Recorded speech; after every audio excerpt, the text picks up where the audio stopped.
kumsang ni somni pali youth fest ahun na ani masaber kan lo thleng le tareng maya pathian ompuina le pathian remruat na ania voina hian pathian chunga lom thu kan soi ani pathian thui lo ngai thlang u thu chik taka don mi chuan thil tha adong anga lalpa ringa piang chu an ni hloang Malania kan siata kan khat voina youth fest kan tran don ania kumsang hi somni pali youth fest hi amang tu ten tharau le ti salama te rong bol na lama te po aniang chu a thazonga mang turin kan insom ani chung trying ulalpa kan pathian min mangai tu lalpa event himna te umpui na te kan donga lalpa hi voina kumsang hi somni pali youth fest chu kan lo tran le don ta lalpa rem ruat na te lalpa kan loma hei voina tran nia hun thatak mai ni thatak mai mun thatak mai nangin min siam sak le wangin hina lom thu kan thil chia lalpa he youth fest si tlung taka kan man chung zongin min ompui tur le boina le har satna lakate nangin min veng him turin ifapai so Krista mingin karon di le che Pathian tu thiang ni milo ngai thlang u Timothea thon ni bung ni chang som ni pani le som ni pathum ni ma sela leirol chak ni chu tlan san la thimlung thiang ni ma lalpa lam apyang te zinga chuan fel na te rin na te mangai na te rem na te vero ama ero chu indo na te ashing chin ti sha in hial na a thak le fing lawa ti chuan tel du su ti thlang ni sel lalpan kan bible chang chati kan zawa ta man so so se lo chung chang ol pa kan tu tak mangai min an kol chin tu vo in ni du om tak te min pek le nuwa in thiang hima in mu khom le na hun chatak min pek le wangin ne na lom thu kan lo soi du a lal pa he ke ni le rol in khom te chu vo in a changin youth fest opening kan nei le chan do na nangin youth fest kan nei chung zongin min om puin min kai shwai ring la to swai kon to theina la ka te po nei min veng hi min om pui la tang che heng zong zong hi kan lal pa i so khe sam hin kan ron di le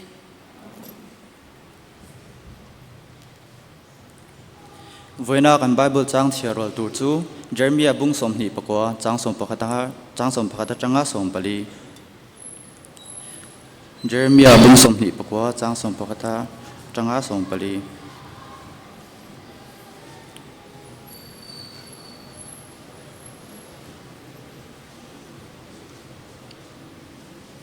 kan mu zo to chong elo dingila Jeremiah bung som ni pakwa chang som pakhat atanga som pali ilo siarwa langu nang ni lama karel ruput zia chu ka intrasiya in hun nung to pa chuan be se na petur cheu in thil thalo ni lovin channa ka ngai to asin tin milam anga ka hne na in ron tong tra anga ka ngai thlang cheu tin mizong anga in thin lung zong zonga mizon huna chuan mi mu ang tin nang mani muturin ka omanga lalpa tu chuak chuan ti inom dan ka let anga nam zong zong zinga ka di darna cheu mun ata kha ka hruai khom leang cheu ti hi lalpa tu chuak ani si sala ka man tirna cheu mun nge ya khan ka ron thlen le ang cheu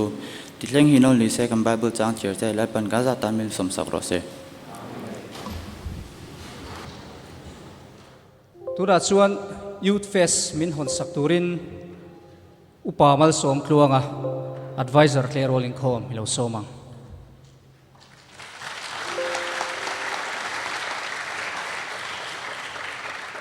thusil tu bung som pakhat chang kwa chuan thalai te uin that lai chen ula in lano pan vi ola hen hlim ro u ti kan hmuwa abak chu ka soi chun zom to lovanga hey in hlim na te in lom na te hlim taka in khom theina te hi ko ran chuan adu maya chu wan chuan in khom pa ngai ringot ni lo deu program dang te po aruam man thina tin youth fest kan nei na turatan hianin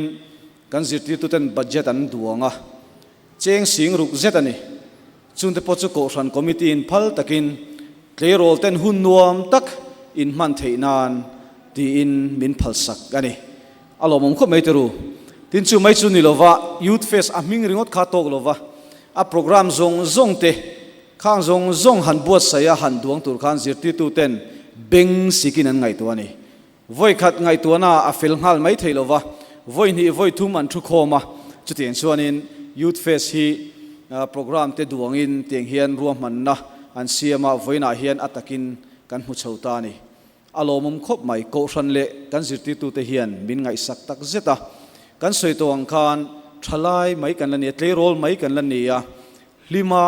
nuam taka hun mang tur kan ni chu he youth face apo hianin ataka in chan nge kha ka du sak chewani in ti sian chi sang om do na a then chu zailam te a then chu lam te poni mai theya a khela khel chi te a soi chi te mo a zia chi te kong sanga he youth face hi talent hai chuanan tun ma tang khan an lo mang to thina tun huna po hianin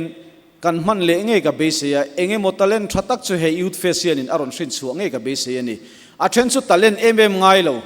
mo chua to pati mai thei te poni mai thei thenero chu talent ngai do te poni mai thei a mero chu kan ti apiang hi pathian ro puinan pathianin ti thein min siama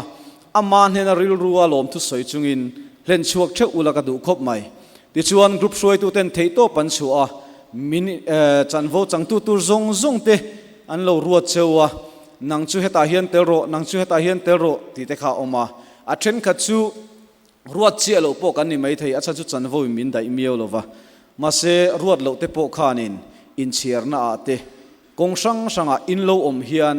ruat in ni ngal mai mo youth face atan hianin tu ma hi ruat lo kanom lo ti kha in sherengila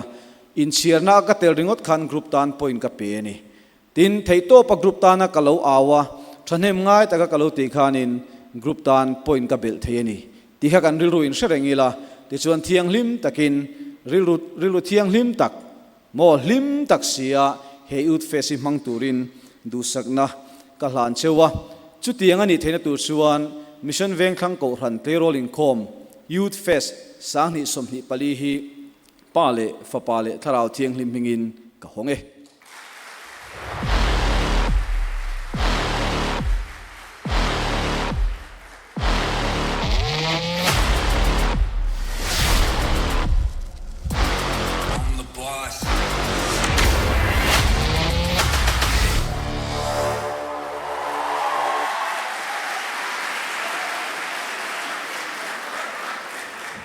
le alom om hle mai kha chuan a hlim om lampang hlirin kan hun kan mang chho don ania phurom khop mai tuna chuan kan host te kan som don anga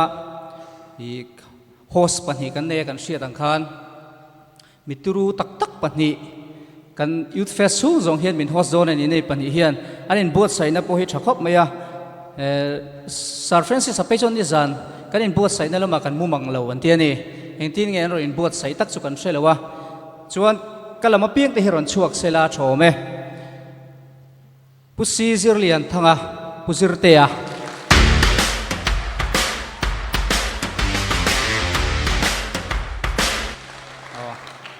ani hi chu kan hriat kha mituru nia chuan atot lia chuan tlangwal Dr. Francis Lalruat Puetlang u Francis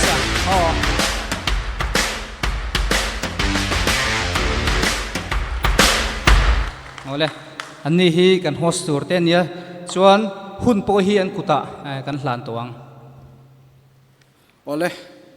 hey host kha ei bo sai na tha te te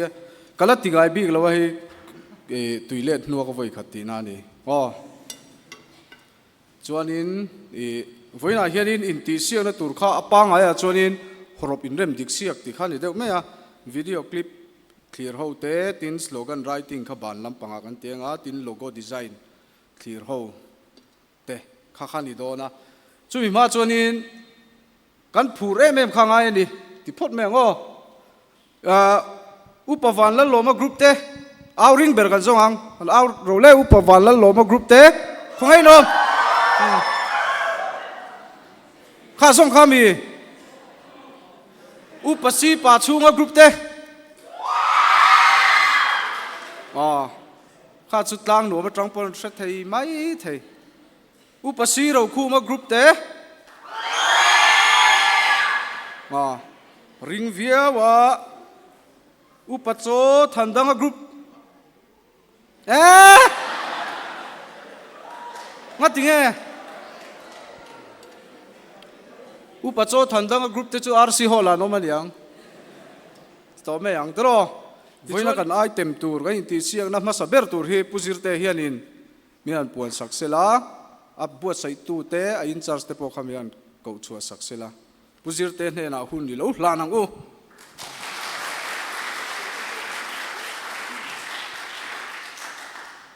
โอเลตูน่ากันรอนปวนตูร์ฮีกันบวชใส่นาซานิจานพอขัดตุยตะกินกมุดไทยพานี่อามาสเบราชวนฮอรบอินเรมดิกเซียกกันติโดนันี่กรุ๊ปที่นัดจังอินมีปารุกเราชัวตูร์ขานิโดนาที่ชวนอินชาร์ซีปุรามนุนโมยปัจจุบันเละนุลาเจ้าทันปุยช่างเตเตนเนี่ยอันนี้กุตาเฮียนไอ้เงี้ยนี่กันหลานังอาทิเวลดานตูร์จูอันนี้ทูนี่เสละอัจฉริยะ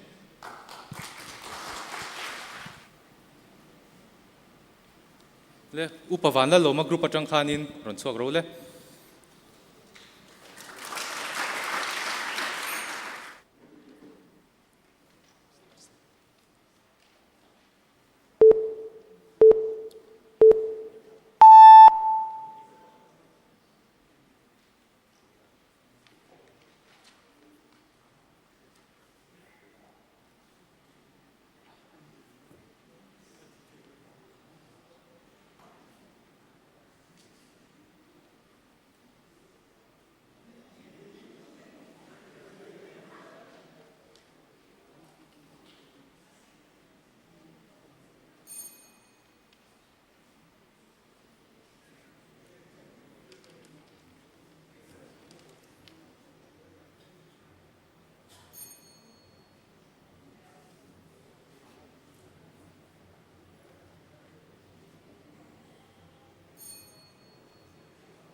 audience lama tang khanin in lo she ve ve kem tuna letter so kha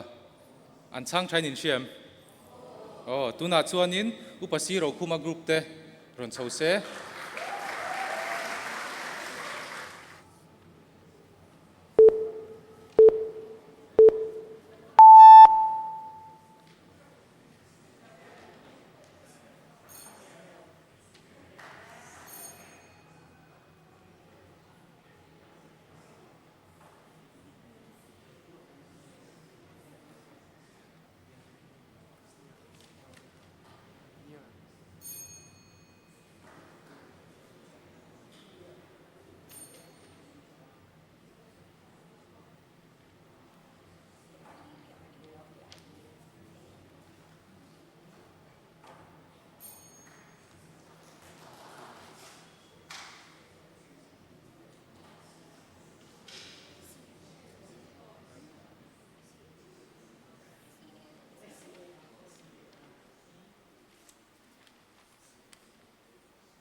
thil pakhat than soi mai ka neya ama ro chu kan naute ho hi in fakom katia in smart zia langa chuta chuanin mizo nge english words ni don dia ka soi mi alawa ama ro chu english khan in ron ti veka kha kan tum dan ania chu karon test cheu ni chu in smart nge smart lo khama se in smart zia kha khata hani na ron lang ta chia ta ni english in ron ti zak zak kha alo mom tak zet le tuna chuanin upasi pa chunga te stage a ron chose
o tuna chuanin atop na ta nin upacho thandang ate stage a ron chose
hei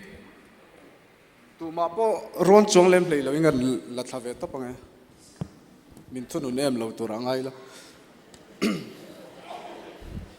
kha horop in rem diksia kha a mu na min tiam in thiam veng em tel lo ho khan an ni aya tha a in ngai te po khai lom mai thei ni tro horop in rem diksia tia khanin nikum ma sa mu ni kha ke tripi wi ka khan English word vek khani wangin pakhat khanan ron group pakhatinan ron rem chu an tinak na kai anin kalthel sangsanga atopa tur ti kharon chu in se tonga em tur ti chu English word a sengai lawang tro chu wang chon point an huta lo ni khamia kha chon mo ti chuanin ti khan horopin rem diksiak chu kan zowa result te an lo buat sai anga thil pakhat kan soi vele mai du chu chang ni som paruk vel tang khan ninga ke tripi wi ka khang an telani horopin rem diksiak hi chu ta chonin khami a conductor ang te kha avai tu te khamo khatiang mi pakhat hi anti piang a pakhat na lani pui hi omani chu chu ming chu ka soi lawang chan chu mani in soi nuam lawama tuna chuanin uven puya kan so manga slogan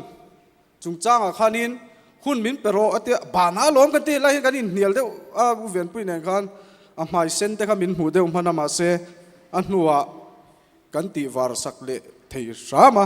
tuna uven puya kan so manga slogan chungchang a enga mani soitu lokania chumi soitur chuan ilo somang ole kan host te chunga lom thu ka soye dik tak chuan ron puan kher hi ngai mi alawa ama poi ka puan tir thei thawa ma se ka message don hi hrever hrim ula ka tia kan chiara ge ka message don hi ni zan lama ron thleng ka reply nei ro chu ka soi lawanga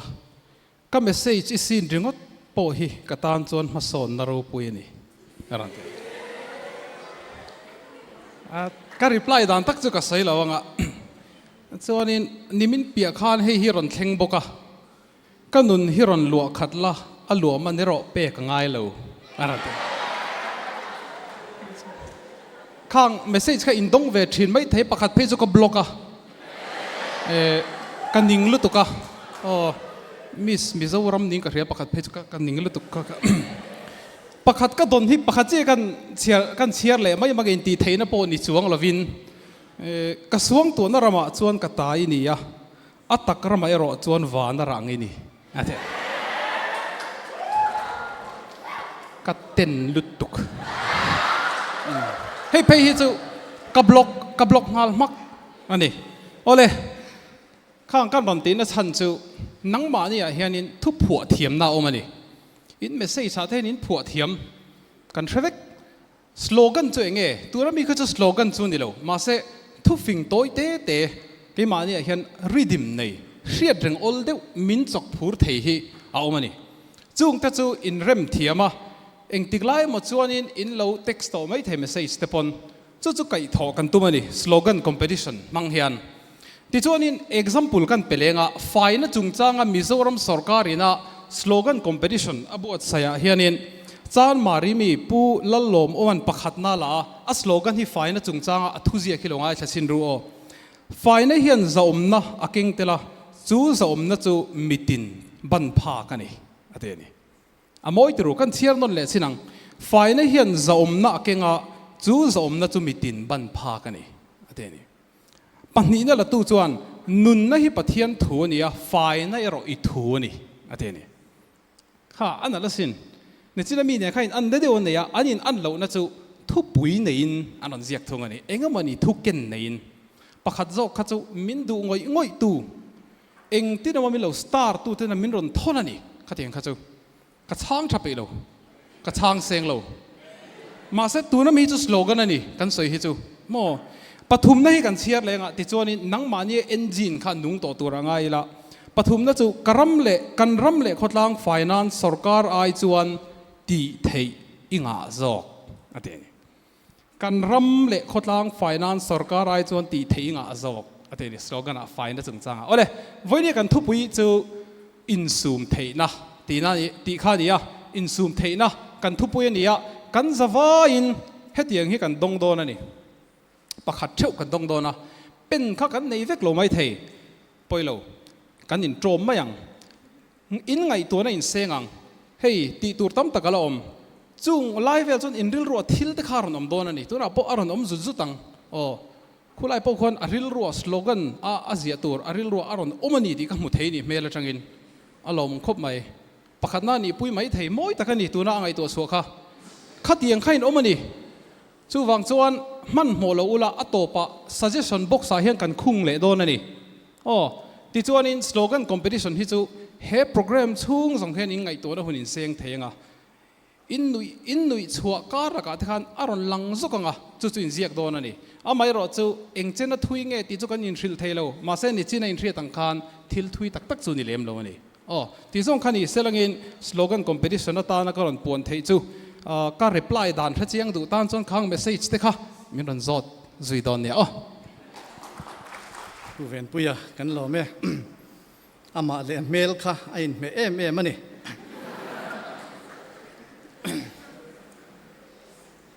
thuril le thuk deuh mai pakhat kan soi lokanga chhozonga step thui tak kal ain phei toi te kal ha dam zo ti kane le tuna chuan in langai thak ngai lo zai thiam rual in som lok te ang zirtir tu zai pol o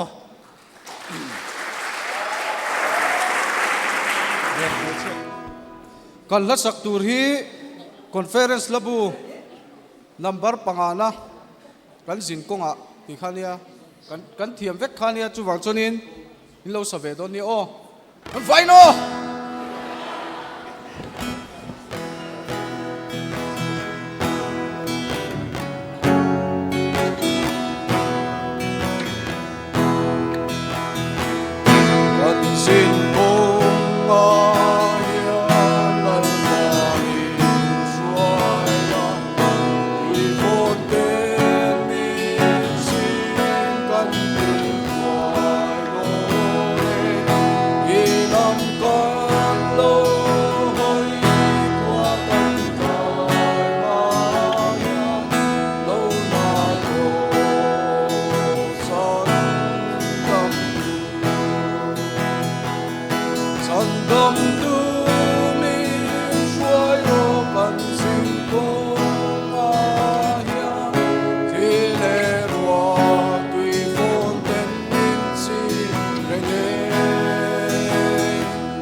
Kan zuam lo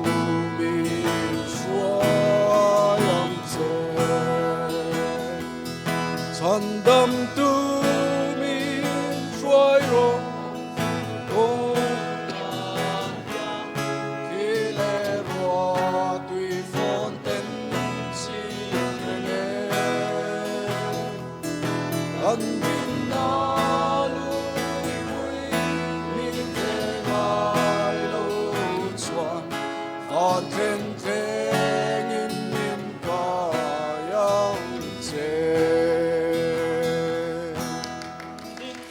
cụt beng ang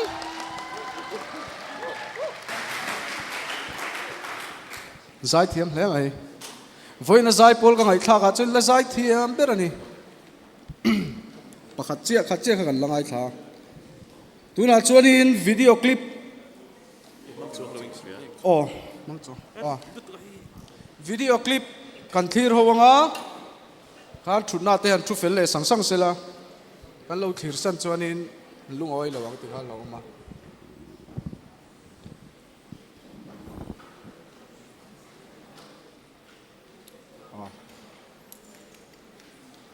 khoi group nghe kan thlir ma sak berang mo sir lo ma mo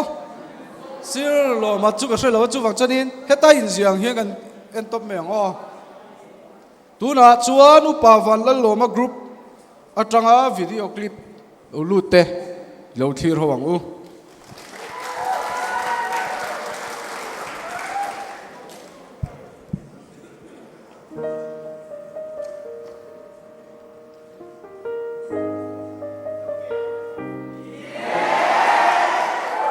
bing chu la rong bola ani a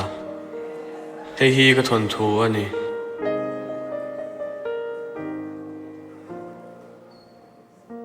dam doi ngol ve drugs addict ani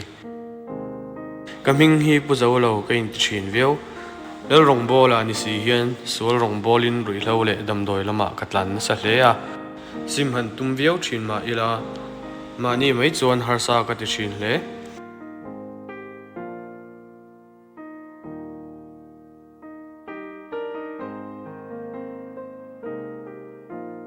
Tin lungin sim han tum viau chin ma se ti sa hen a har sat viau thung ka tin lung aw hla ber bok tur sham maro idi thayania in sum ro ti de ani ber chin ma se pathian ne na ka in tuk lu nu chuan in sum thoina le chakna thar ka char chok le chin yang pon khovel lama tlanin sol kong zo chin ma ila in thir tak tak nei chunga pathian lam hoi kan tum tlat chuan kan in sum theina te ang het zo sot anga kong dika kan ki le thei don ani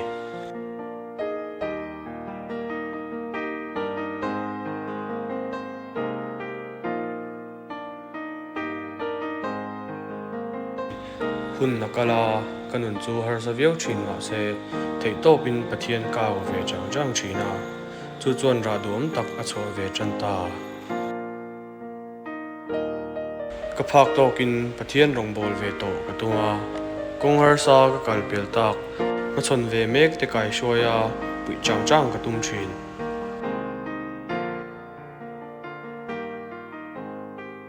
tuna chuan nal rong bol a tak ka lo ni ve ta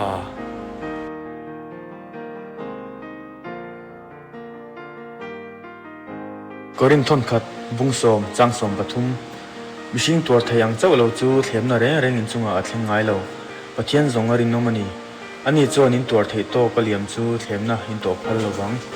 in tor theina turin thlemna rolin tlan chona kong asiam hal zo kang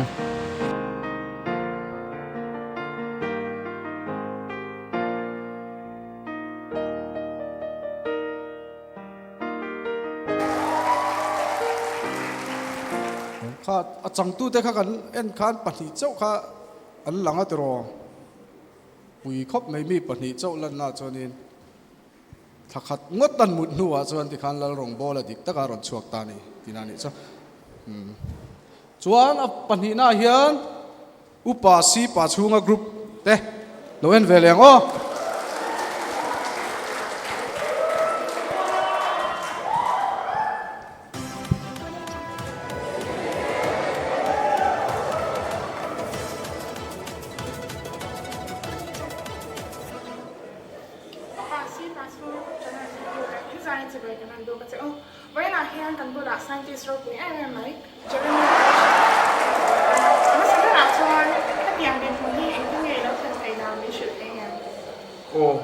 Sabira chuan pathian wang ma ti lo thei lo wa a to dia chuan in sum theina hin niang cho min soi za sak ka pheng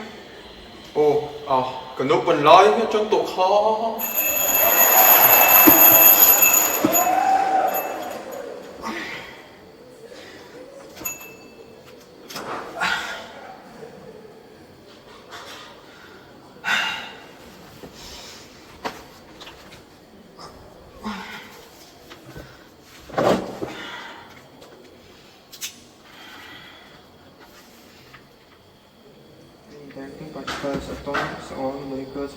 the molecular forces that the molecular forces.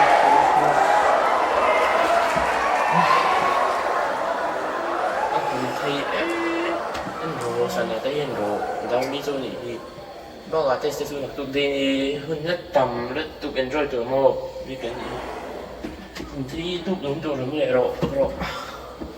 mà thì không懂 là ma đó tụi vậy à gì lại thoát mẹ à. A few moments later. tụi tôi rồi lấy tụi rồi xử lý cái tí bị cái tí anh rồi hay liền vô rồi đi sẽ one piece đây bleach đây anh rồi one punishment đây cái ví dụ tụi chụp một chụp nói thà rồi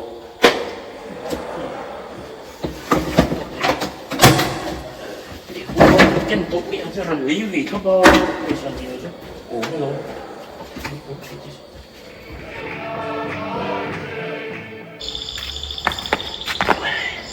Thì qua in không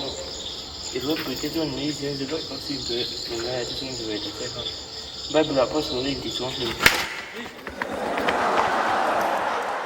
End of flashback. Chung có sợi thế chú anh đều bền mấy à. À chắc không này, anh ấy nói cho lại tụi này là thu giả tụi này. Ồ, cần chặt đai uni, cần tiền tụi chú này mấy, cần Bible phun tí đom. Mà sẽ soi cho mang khan, cần chung học bắt thiên rồi là relon thì sharing ila, cần nun thì sẽ tu thiếu thế là cả hiện, cần sum reng tu rani. Cái mà ni cần đâu rồi puya, cần đâu mà đâu rồi puya thế tu rin. Lero fights back. Thuril le thuk pakhat lek kan soilenga ilu thing vak vak su lu haidu le tu na chuan upasi ro khuma group in thir ve le teng miang awa munom thin rem rem ve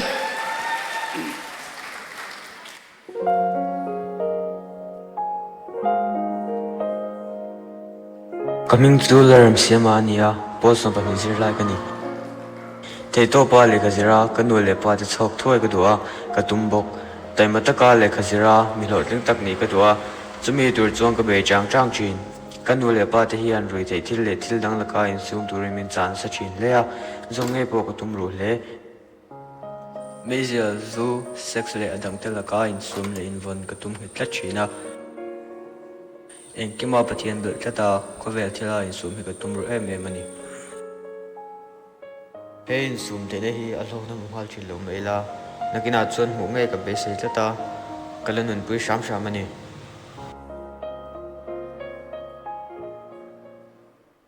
Coming to lerin omini a felna kong zo tura fuina thu chu ka dongun na me umai ma se swal kong zo hi nuam kala tiri tlat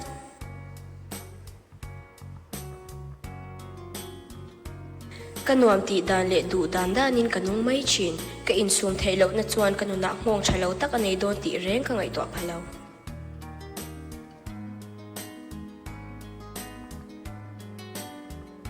zuk le muam rui thei thila insum thailo tak kani a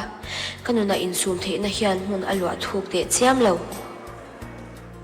he kanun dan thalo tak le engkima insum thei na ka ta cham em te hian boral na a min nok lut me ka ni tinin kanun ati cheme kani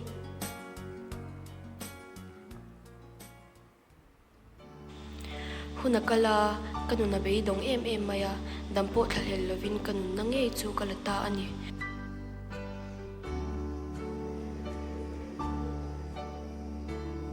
Chalai te u in chat lai chen ula ina no pan vio lai hian lim ro u ama ro chu pathian in chunga ro re lon ti shereng che u kong en kima in su mula pathian tri takin nuila a thui zo mang u chu nun na ni ti siam u kuma veya pathian khoi nei na e sia galwen ziak ting ta thoi ta ka nun ka man wang le ka in sum thei na ra le ni ka sia min sum thei chu kong eng po zo se eng po ti eng khoya pom se an ngai tuam lowa an ding chuak ngei chin ni ka sia ni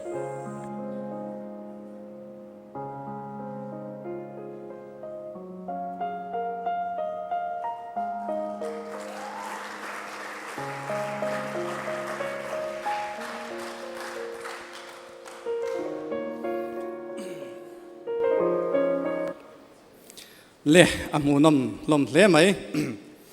thil thalo lama hian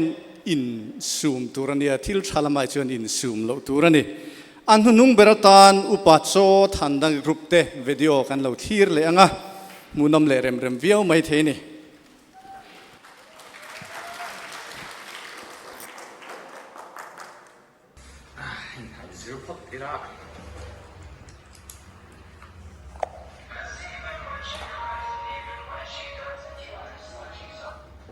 Oh hello. Oh ingin nita. Oh le hi kan exam do na le kha khazir. Khoya. Oh kalau kan ha. Nak lúc tu le le phanang le. Nak lúc trong hian kan exam do na ma se kam han thua. Đi đâu sớm để ra. Anh yêu hotspot. Mai Song Kim. Ini podcast thian nhân tệ, anh nghe ông dạy phản thì chế em về à, xới rồi. Ồ, anh lâu, buổi. Lâu ngay rồi. Subject bật nhị lại à, ifail, anh nghe ông gì à? Hồ em ấy, mua rồi, cầm buổi cái gì chứ? Ifail anh thật đà rồi. Đi, cái ring mấy. Chứ rồi. Lâu ngay rồi. Exam line, phone đi ngất thì quay bùi à. Ít chán thế là hi. Anh trong cái lâu năm đó bùi xí chán không tì hi. Exam line phone tì quay bùi à. In zoom thầy reng lâu này. Em sẽ là bố phê. Sao cái phát tuổi? Man! Lâu! Chán tì đem cứ ít nồng sâu sẽ sụp. Cái chuyện như lâu hao về dễ sụp. Nhìn nó, tao uống cái chỗ. Hả, sao vậy? Nên cái mấy giờ đây nó dùng có mấy giờ đây hết thầy ra ráng lâu mấy khéo mi đây sẽ sinh về tổ nàng po chungกันแหลมพันเราอินชุ่งไทยบิ๊กมีแล้วก็ thế về thôi ấy cái đó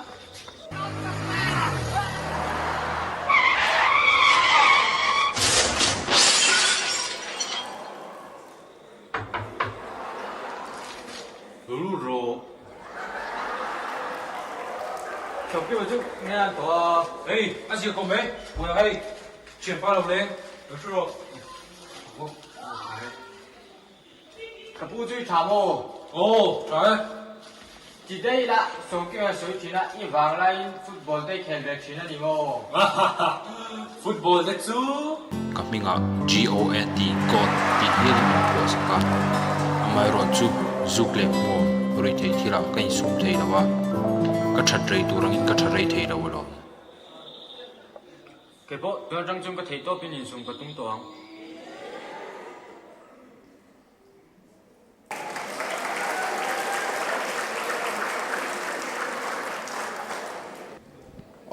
mu nom lom le mai pusir ten engkim ka ti vek to mero tia chuwa chonin din chung in ka din deuh char char ngai to me the ni tuna chuan horop in rem diksiak result kha in chak to em varing lo ve zana in khom na kan puantir mai don mi varing lo ve tero result kan puanga lo man kan sem kha langi chu major item ani wang khanin i pakhat na chau khan medal an or do na ni tro chu wang chuanin group pali kan oma group pani hi an point khai nanga chu wang chuanin top 3 a chain lang vek do na ni chumo azia khop mai hetiang hi loman horopin rem diksiak pathum na te chu point som ni pakhat muin upa cho thandanga group ten ni pakhat na nge panhina kan puanang pakhat na puang popang mase panhina puan lai khan lo ri na san lutuk lo la lo siat lo paltakin lo man pakhat na point som thum pariat muin upa si kha panhino mani si pa chunga upasi pa chunga group te pakhat na nia pahnih na hi group pahnih no ma point som ni pakwa muin upa wala loma le upa si ro khuma group te anni tuna upasi pa chunga group te loman dong turin lo chawanga loman min sem sak turin upa mal som tluanga kan advisor khonga in lo chuak sila le upasi pa chunga group te come on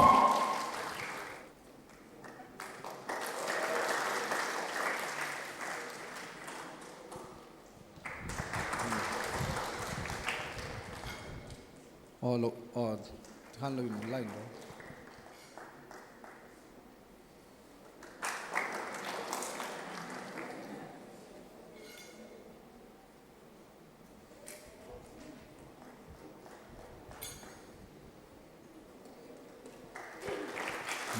le kan advisor ho khan he chu sira kalo kiang nge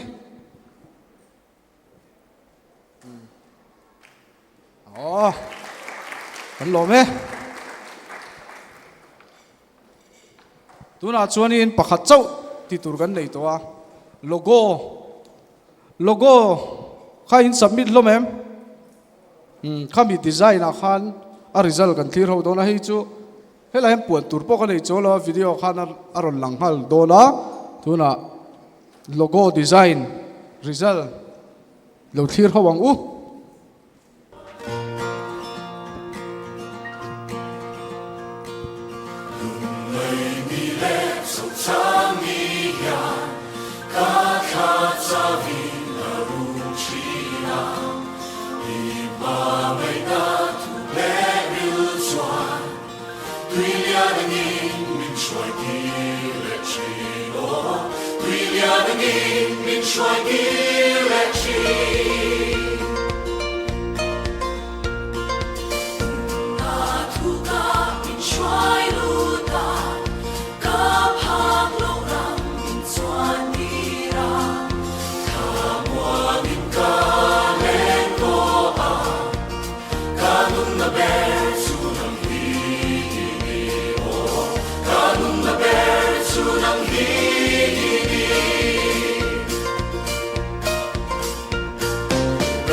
loman pathum na dong tu kha tue kha VL shirt puya ral te upasi pa chunga group thiam khop mai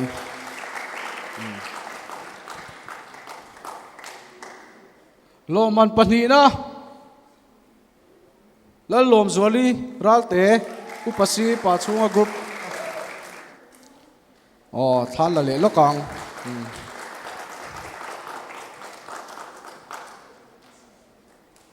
loman pakhat na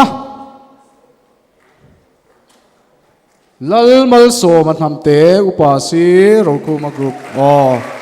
pui khop bai than la le sela ding het lai de wa hen lai de wa khan